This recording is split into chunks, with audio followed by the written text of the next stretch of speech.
Hey guys, it's Shadowswolm. This is going to be a two-part video. First, it's the new free champions that they got on rotation for Season 3, Week 40. Let's jump right into it, shall we? So, this week's free champions consist of Blitzcrank, who is a good tank, as well as a good, very good support. And, yeah. Watch out for noobs in game with that pull. Because, you might be good, but noobs can always get lucky with a good pull. So, yeah, just be careful with that. He's got a lot of health, he gets a lot of mana. He doesn't do that much damage, but again, it's the support and tankiness that he has that just makes him very, very difficult to deal with. Next, we have Tryndamere, who is just annoying as hell. Any of you guys that have fought against Tryndamere know how annoying he is. He basically, if played properly, cannot die and he will always crit. Not even joking, he can get a 100% crit chance very, very easily. He's one of those champions where stacking crit isn't a bad thing.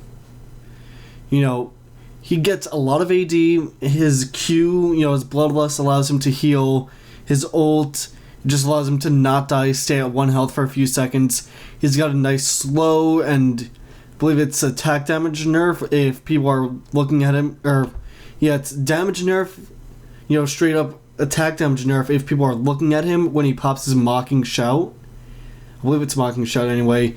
And then, it's a slow if they're running away from him. And then spinning dash, the cooldown on that resets every time, or it gets lowered by a second every time he crits. Yeah, that just screams crit whore.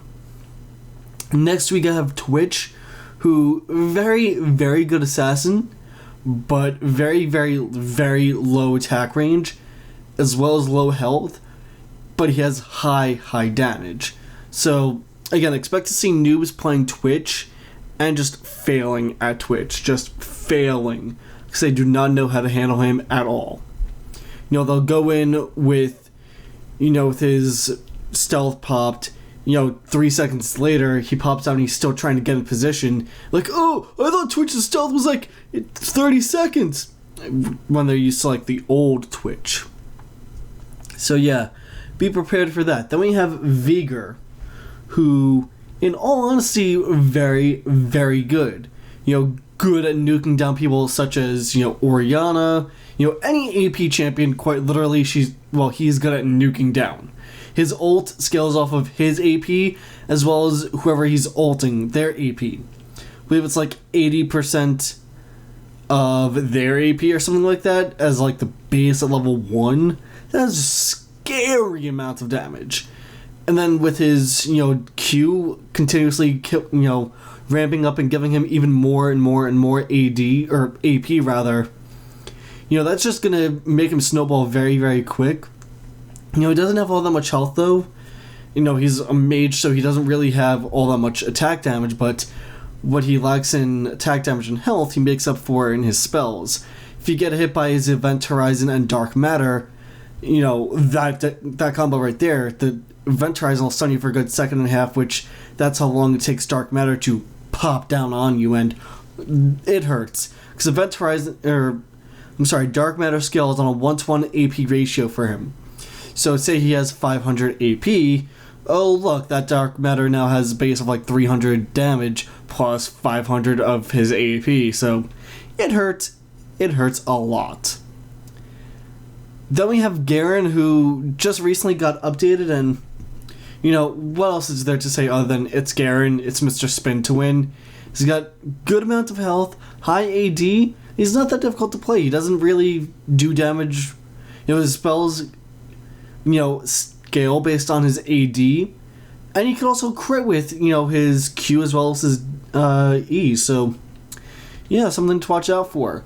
And his ult, always be careful if he has his ult ready and you're low on health, because it does scale on how much you're missing, not how much you have. So, yeah, just be wary of that. Then we have Caitlyn. Very, very, very potent, ADC. She has the highest attack range out of all of the ADCs until Tristana hits, I believe, level 16. think it's like 14 or 16 when Tristana hits that, level, that her and Caitlyn have, equal attack range, and then, eventually at level 18, Tristana actually outranges Caitlyn, but, Caitlyn's just a beast.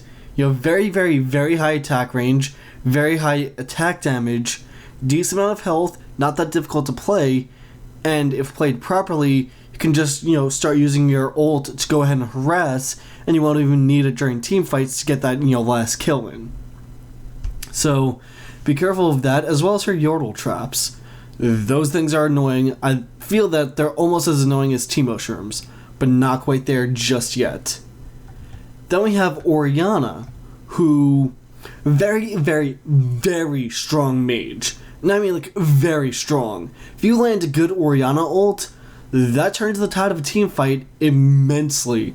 Because not only does it reposition the enemies, it also, can set them up to be, in the middle of, say, a Twitch ult, or, a Veigar, Vent Horizon. Or, can set up another ult, say, from Sona, for instance, or Leona, where, oh, look, they're in that little section, okay, ult, oh, look, they're all stunned. It can set one of those beautiful things up where it's just devastating. Her Q, it can actually linger there for quite a while if people know how to play her properly. She can send the ball into the middle of the field and just start harassing the enemies by zoning them out that way. And then every once in a while bring the ball back, as a shield, sending it back out, then dissonance it, that way it does even more damage to the creeps, can speed her up if she needs to get away or chase somebody, slow her enemies down if she's trying to chase them, etc., etc. And she's just, a good mage. She's very well-rounded, she scales very, very well with AP, and, her passive, scales off of AP as well, so that right there is just insane. Then we have Leona, who, again, can synergize very well with, like, Orianna. But, yeah, Leona's a very, very strong support.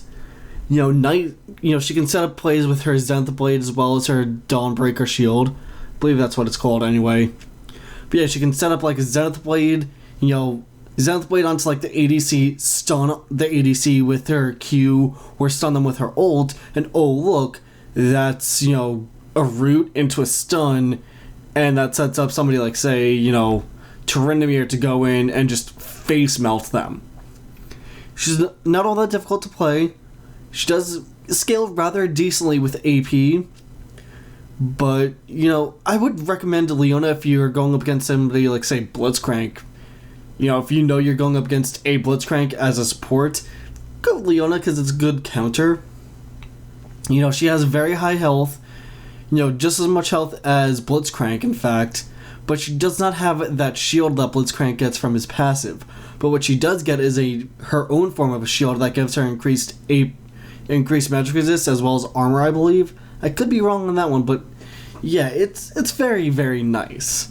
And it can do small AoE around her when it pops, and refreshes itself when it pops. So, yeah. Then we have Skarner, who, good jungler, pretty beefy. Not gonna lie, he's a little difficult to play, but not too much. He scales rather well with, with just items in general. He really doesn't need all that many items to be useful. He just scales very, very well in the game. He has high health, as I said. He has good attack damage. He has good spell damage. And his ult, again, can set up, those big, big kills on somebody. So say, if you have a Draven on the enemy team, oh look, there's Skarner ult. Oh look, that Draven's now out of position, and oh look, Draven's dead because Skarner ult OP. It's a nice little drag. Can definitely set up some good fights and good engagements, or even just catch somebody off guard. Unfortunately, you can't drag somebody through walls with his ultimate, but, you gotta take what you can get, right? And then we have Darius, who,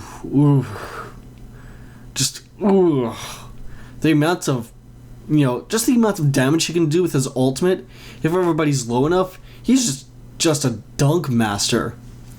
Not much else to say on that other than He's almost another spin twin like Garen. His, spin hits for relative good damage. What makes him deadly is the fact that if people are running away, oh look, pull, slow, ult, dead. It's the wombo combo he has that makes him just deadly.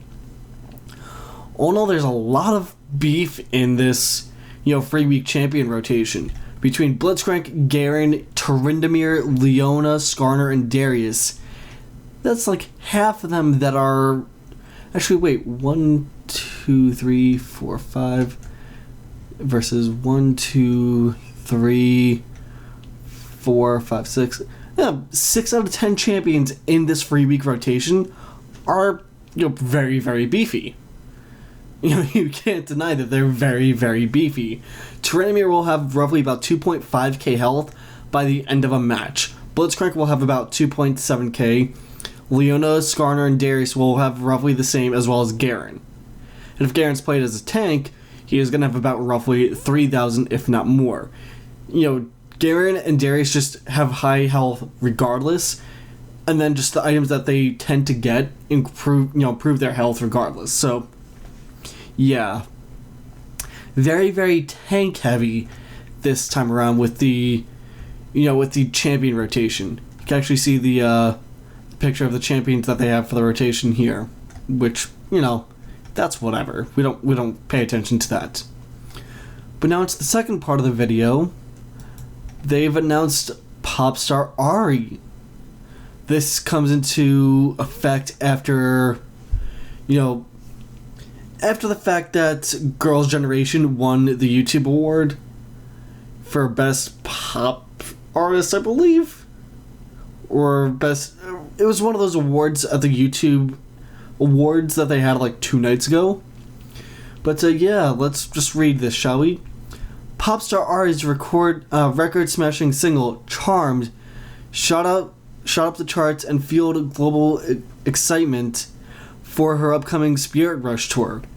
The newly minted star was recently snapped practicing fresh dance moves with her new stage show rumored to include a dramatic entrance and exit, not to mention melodic new particles and rhythmically inclined spirit orb.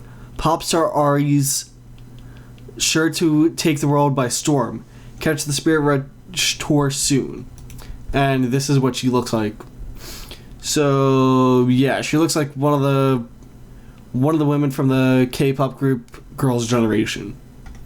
For those of you that don't know who that is, they're K-pop group that did the song Run Devil Run that became pretty big. Believe, who is it? God, her name escapes me, but she did a cover of it, and yeah, people just kind of hate her. The one that did TikTok, that one, yeah, she did a cover of their song, but the Korean version's a lot better. But yeah, as we can see, this is just her, standing still. This is her in Spirit Rush. This is Firefox Spirits. This is her teleporting away. That's the orb coming back, and there's the orb going. That's her orb just, going towards people. So yeah, that looks dope. I kind of want to buy it soon. I don't know how long it's gonna be, but yeah, maybe buy this. As you can see, this was posted 2 hours ago. This was posted 6 hours ago, so I'm a little late on this one. Not so late on this one, but yeah, guys, thank you for sticking around. And as always, I will talk to you all next time.